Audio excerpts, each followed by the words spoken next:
guys, long time no chat. Sorry it's been a while, we've been mainly going to shows in London and you can't really film there, but now we're back. We are visiting my family this weekend in Dorset, which is this gorgeous area. It's actually the first place we came to when we were in the UK as well. Yeah, so if you've seen our first video, you would have seen us at Corfe Castle and a few of the other hotspots in the area. Yeah, that was about 7-8 months ago, so we thought, well, while we're back here, considering this is where we started our journey in the UK, why don't we give you a bit of information on what it was like moving here.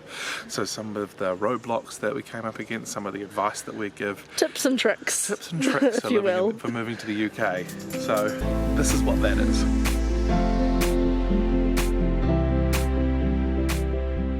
So the first biggest bit of advice that I would give is to get a national insurance number as quick as possible.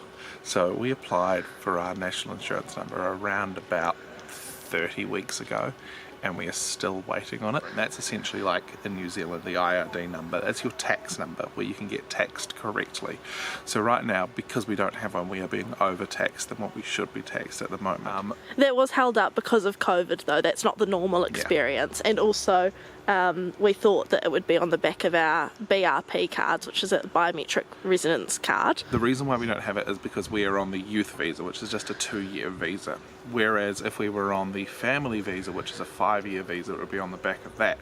And we didn't know that when we were moving here. So if you are going on the 5-year visa, you don't have to worry about your national insurance number, that'll be there. But if you are only coming for the 2 years, get that sorted as quick as possible. And you can only get it sorted once you're here too.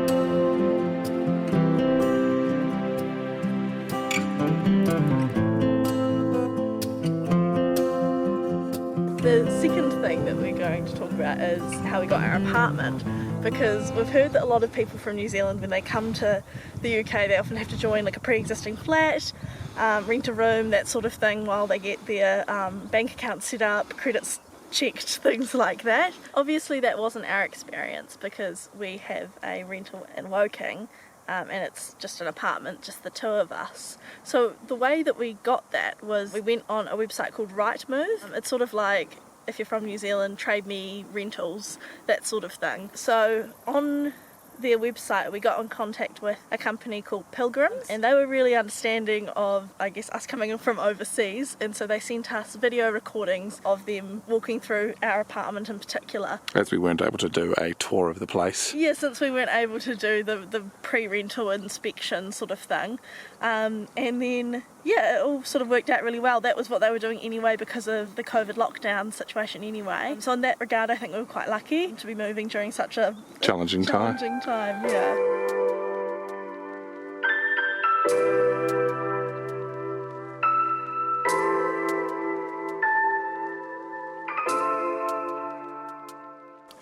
So another thing is the importance of finding a good bank. So, often a problem people ran into, and a problem that we ran into as well when moving over here, was that we needed a bank account in order to get a place to live, but we needed a place that we were living in order to get a bank account. And that was really tricky. We got in contact with Barclays and Lloyds and a few other banks around here, and they wouldn't accept us getting a bank account here without having a place of residence here, which makes sense. However, there are some great online banks that are international, such as TransferWise, which I think is just called Wise now, Monzo, Starling, Revolt. All of those are really, really good online tools that you can use. But one of those sorts of banks is a great way to get around the whole house bank problem. So we've just had a lovely lunch with Stephen's family, and now we are at the top of Maiden Castle, which is a wee bit of a hike. It's a wee bit of a hike, but it's an Iron Age fort, which is really cool. But it's also got a beautiful view of the town of Dorchester, which we're admiring at the moment, which is really cool.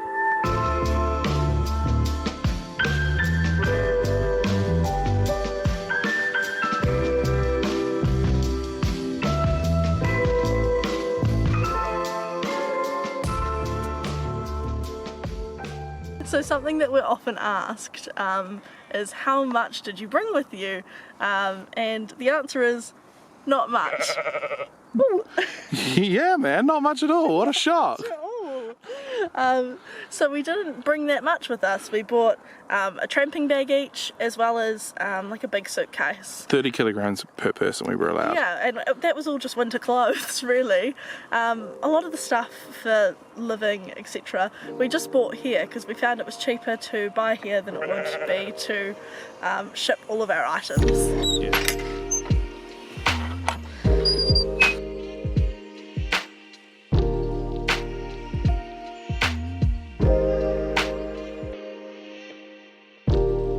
So here we are at the CERN Giant. Another giant thing you have to be certain of, great segue that, is joining an online group with a whole bunch of other people who have made the same move as you. We're part of the Kiwis in London chat online. And so there's lots of people that have put up questions regarding moving, regarding money, regarding finding work, regarding finding flats, and you can get some really, really helpful advice from other people who have gone through the same journey as you. There is a whole bunch of other stuff you have to whittle through, like people complaining about MIQ spots back at home, or about the rugby, this, that and the other. But there's some good stuff in there. Yeah, get some good memes as well.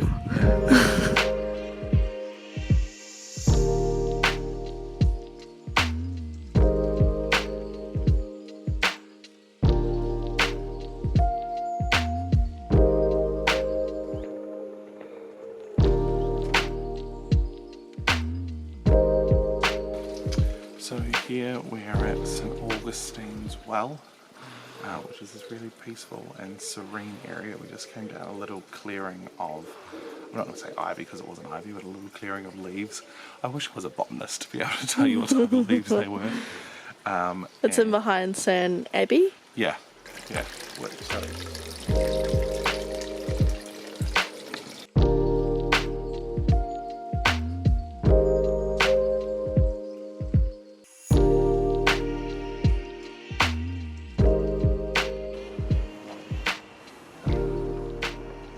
So we're here in Wimborne at the tiny village, which is super cool.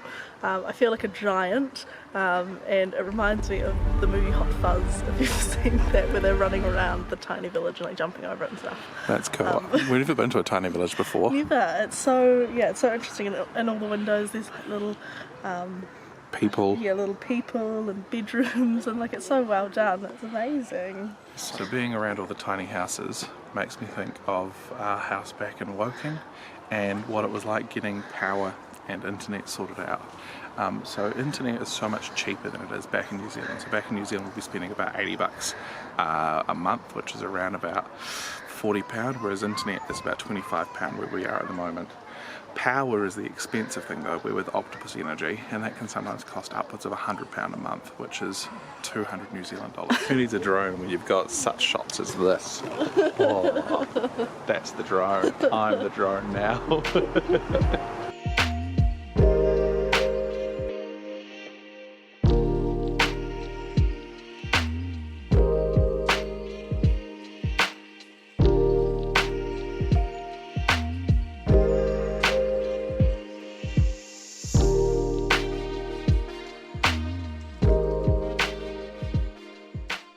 So welcome to Christchurch. Of course not where we're from, which is also called Christchurch in New Zealand. It's really funny to be in the place of the namesake of where we're from. Yeah, this is a little bit older than our Christchurch though. Older.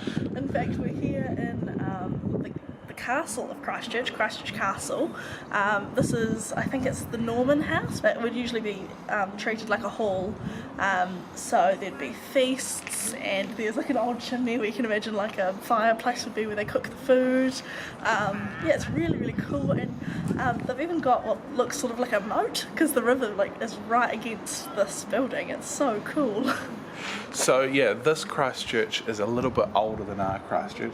Just by like a lot. Our Christchurch with European settlers was founded in around 1800. Of course, the Māori have been there for a lot longer, but this is around the 12th century, this Christchurch, so significantly older. This building we're standing in is from 1160.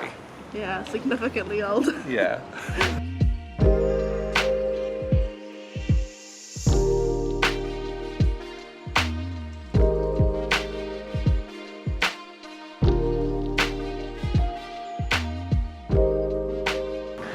So we've just arrived at Christchurch Priory, which is this massive, like, church. In the middle of the city, which is so cool. It's huge and like beautiful architecture. Yeah, we're about to go check out the inside.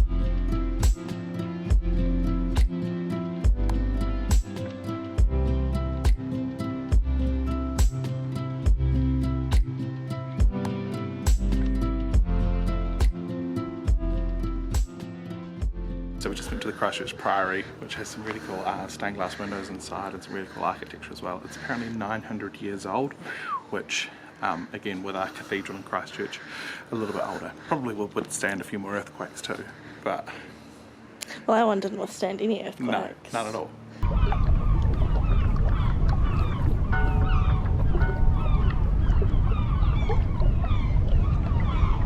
So we were heading back to the car and stopped off at the quay and saw that there was boat hire down there, so we decided to rent a boat for about half an hour. It was about £25, which is perfectly reasonable. Self-driving, so I don't have to row like we did at Stratford-upon-Avon, which is nice. Yeah, less tiring on the old arms. Yeah, and even though it's a little bit choppy out, it's actually really calm. We've got a nice sun umbrella for those UV rays that get through the clouds. More likely the spitting that's been happening throughout the day. Yeah. No, it's really, really nice and really peaceful. So nice. And we're going slow at the moment. This is going fast. Oh, speed. 4 knots.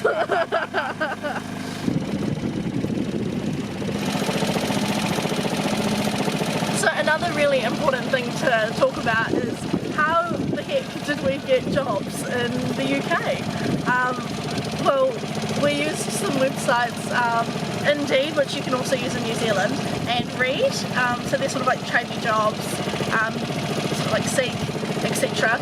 And you can download your CV as on your profile, and for me that was really helpful because then that helped agencies find me and they helped me find a job here, which is really good. However, Stephen just went for it and he applied for a job straight out and he got the first one, so he was very lucky. Yeah, however it did take us a while to get paid. Yeah, because of the national insurance number, so make sure you get that one sorted.